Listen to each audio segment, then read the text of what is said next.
Surat SOG પોલીસે 370 હટાવ્યા બાદ પ્રથમવાર જમ્મુ કાશ્મીરમાં જઈ ચરસ માફિયાની ધરપકડ કરી છે।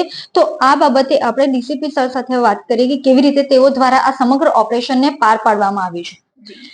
સુરત એસઓજી ને એક ઇન્ફોર્મેશન હતી કે 2006 ની અંદર મૈદરપુરામાં એક ચરસનો ગુનો દાખલ થયેલો, જેમાં 10,25,000નું ચરસ જપ્ત કરેલું ને ત્યારબાદ તેનો એક આરોપી છે નિસાર અહેમદ, જે તુલકાન ગામ અનંતનાગનો રહેવાસી છે, તે છેલ્લા 19 વર્ષથી વોન્ટેડમાં હતો અને વોન્ટેડ લિસ્ટમાં પણ હતો।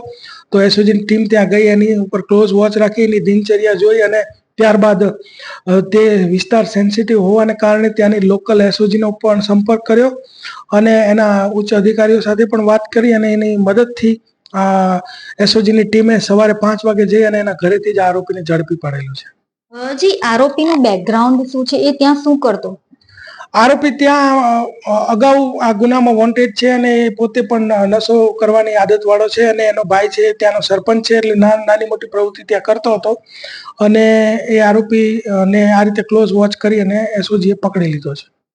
જી, એસઓજી પોલીસ દ્વારા આ ઓપરેશનને પાર પાડવામાં આવ્યું છે, કેટલો સમયગાળો લાગ્યો અને આ બાબતે એવું પણ જાણવા મળેલું છે કે હાઈટેક હથિયારો સાથે લઈ આ ઓપરેશન પાર પાડવામાં આવેલું છે, કેટલું રિસ્કી હતું?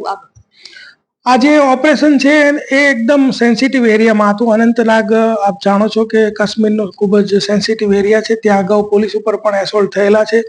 તો એટલે ક્લોઝ વોચ રાખી અને શોર્ટ વેપન સાથે અમારી ટીમ ગયેલી અને ત્યાંના એસઓજી પણ શોર્ટ વેપન સાથે આવી અને આ આખું ઓપરેશન છે એ પાર પાડેલું છે।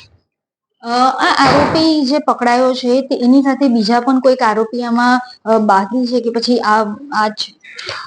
અત્યારે તો આ જે ગુનો છે એની અંદર આ આરોપી વોન્ટેડ હતો અને અમારા લિસ્ટમાં હતો અને અમને લોકેશન મળ્યું એટલે પકડી દીધો અને અમારી સતત જ આ બાબતની પ્રવૃત્તિ ચાલુ જ હોય છે કે કોઈ પણ વોન્ટેડ જે જૂના 10 વર્ષ 20 વર્ષ 25 વર્ષના આરોપીઓ છે એના અમારી પાસે લિસ્ટ અવેલેબલ હોય છે ને અમે એને વારંવાર એને ચકાસતા હોઈએ છીએ। તો ત્યાંના અધિકારીઓનો પણ સંપર્ક કરતા હોય છે, તો આવી રીતે લિસ્ટમાં બીજો કોઈ આરોપી હશે તો પણ અમે પકડીશું। જે 370 હટાવ્યા બાદ પ્રથમવાર સુરત એસઓજી પોલીસ જે છે જમ્મુ કાશ્મીરમાં જઈ આ રીતે આરોપીની ધરપકડ કરી છે, શું કે? અમને માહિતી મળી કે આ આરોપી ત્યાં લોકેટેડ છે એટલે અમે તરત જ અમારી ટીમ એક્ટિવ કરી અને ત્યાં જઈ અને કુનેપૂર્વક અને સફળતાપૂર્વક પાર પાડેલ છે આ ઓપરેશન।